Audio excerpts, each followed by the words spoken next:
आज मैं इस धर्मपीठ से बोल रहा हूं तो मुझे समझ सकते हो यार, ये सब धार्मिक लोग कुछ कुछ बोलते रहते हैं, पर बड़ी प्रज्ञा से शोध करके, हमने भी पीएचडी किए हुए हैं, बहुत शोध करके कह रहे हैं कि अगर भारतीय अर्थव्यवस्था को विश्व में पुनः ऊपर ले जाना है, सबसे ऊंचा और पक्का मान लो, जिस दिन गौ,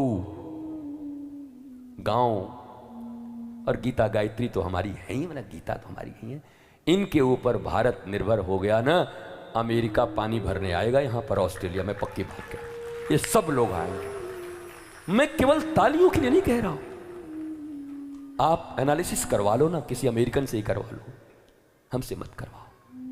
क्योंकि मैंने कल कहा था, अमेरिका, स्वीडन, जापान, इकोनॉमी इतनी अच्छी, पर व्यक्ति इनकम इतना अच्छा, लिटरेसी रेट सबसे हायर, एंड पागलों की संख्या सबसे ज्यादा और सुसाइड सबसे ज्यादा। ये कनेक्शन क्या कहलाता है? जहां सबसे ज्यादा कमाई, जहां सबसे ज्यादा पढ़ाई, वहां सबसे ज्यादा आत्महत्या। और फिर भी भारत ही नहीं, दुनिया के जो चौधरी लोग बैठे हैं, जो अपने आप को एजुकेटेड एंड लिटरेट कहते हैं, कोई हार्वर्ड में बैठा है, वो ये क्यों नहीं खोज करते, क्यों नहीं लिखते, शोध क्यों नहीं कर रहे हैं वो इस बात पे कि आखिर भौतिक विकास के कारण इन 3 कंट्रियों में सबसे ज्यादा पागल लोग हो गए। भौतिक विकास के कारण टॉप पे हैं, सबसे ज्यादा आत्महत्याएं हो गई। What is the reason? क्या ये शोध का विषय नहीं है, खोज का विषय नहीं है? क्योंकि भारत में तो इसी का हल्ला हो रहा है ना, सबकी कमाई अच्छी हो जाएगी और खूब शिक्षा दर बढ़ जाएगा तो भारत एक दिन विश्व गुरु बन जाएगा। डब्बा, बुद्धि डब्बा है तुम्हारी। मैकोले की शिक्षा व्यवस्था का दर बढ़ा के और तुम सोचते हो भारत का मंगल होगा। कल भी बोला था 97% लिटरेसी है केरला में, और भारतवर्ष में सबसे ज्यादा वृद्धाश्रम केरला में। Is it literacy? Is it education? क्या यही शिक्षा देना चाहते हो अपने देशवासियों को, अपने बच्चों को, अपने भारत के लोगों को? बुढ़ापे में तुम्हें वृद्धाश्रम में फेंक दे, बंद कर दे। पढ़ाई का भूत सवार है तुम्हारे ऊपर। 2 साल का बच्चा हुआ नहीं कि टाई पहना के और 50 किलो का बस्ता दे के बेचारे का कुबड़ निकाल दे रहे हैं। मम्मा जा जा स्कूल चलो, नो नो नो स्कूल चलो, बेटा पढ़ना बहुत जरूरी है। तो हमने कहा था, पहली बार जब पढ़ाई करने गए तो कृष्ण की उम्र थी 12 साल, पहली बार जब राम जी पढ़ाई करने के लिए गए थे तो उनकी उम्र थी 12 साल। अगर राम और कृष्ण के संतान हो तो क्यों 2.5 साल में भेज रहे हो? उनका बौद्धिक विकास हो, 5 साल 7 साल तो बच्चों के सेंसों का विकास हो, भीतर में उनकी कोमलता का विकास हो, पहचाने वो। ये अक्षर पढ़ने के लिए 5 साल 7 साल में नहीं पढ़ाते। ये पागलों की दुनिया है, भूत सवार है। अपने बच्चों का बलिदान कर रहे हो तुम। और इसलिए मैंने सनातन बोर्ड का मांग किया था देश में, जो अब काफी तुल पकड़ चुका है। अब तो सारे महात्मा, सारे नेता बोल रहे हैं कि सनातन बोर्ड चाहिए तो चाहिए तो चाहिए। हम हाँ भैया बहुत बढ़िया काम हो गया लगता है।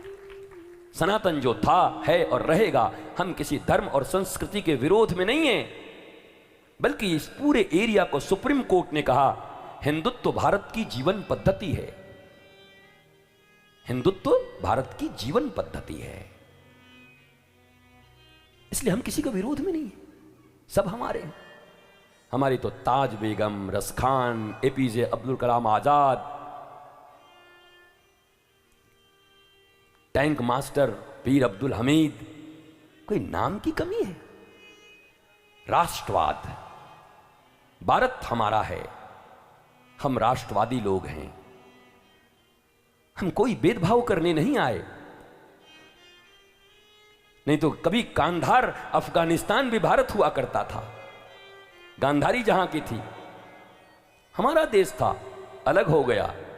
अभी कुछ ही दिन पहले जब एयरपोर्ट से हवाई जहाज उड़ रही थी तो लोग चक्के पकड़ के और डैने पर बैठे हुए थे बचने के लिए। वो कोई हम नहीं थे, उन्हीं के देश के लोग थे और उन्हीं के धर्म को मानने वाले लोग थे। मत को बताओ, अपने ही देश में इतना भय। पता है कि चक्के पकड़ के एरोप्लेन से भागा नहीं जा सकता, गिर के मरेंगे, फिर भी इतने भयभीत थे उस देश में। क्या भारत को ऐसा बनाना चाहते हो? भारत में सब सुरक्षित हैं, होली है, दीपावली है, आनंद है, मस्ती है। इससे ज्यादा सुरक्षित देश दुनिया में तुम्हें कहां मिलेगा? इससे ज्यादा अपनापन तुम्हें दुनिया में कहां मिलेगा? अपने ही देशों से भागने की जरूरत पड़ रही लोगों को। इसलिए सनातन संस्कृति वास्तव में कोई संकुचित संस्कृति नहीं है। इस ब्रह्मांड और पृथ्वी के मानवता की अगर कोई संस्कृति और धर्म है तो वो केवल सनातन संस्कृति और सनातन धर्म है। यह मानवता की संस्कृति है, एक एक मनुष्य की संस्कृति है। ये हम अलगाव विलगाव नहीं करते। हम जिंदाबाद मुर्दाबाद में विश्वास नहीं रखते। Be a sensible person. हाँ, राष्ट्र के लिए, देश के लिए, मानवता के लिए, हमारे बच्चे सुरक्षित रहें, घूमें आज़ादी से यहाँ वहाँ, कश्मीर से कन्याकुमारी तक, केरला भी हमारा, कश्मीर भी हमारा, अरुणाचल भी हमारे, हर जगह जा सकें, आ सकें। बरसों बाद तो कश्मीर में परमिट लेके जाने की शायद कुप्रथा खत्म हुई, अपने ही देश में परमिट लग जाते थे। बताओ महाराज कैसा देश था। ठाकुर जी की कृपा से अब देश एक है।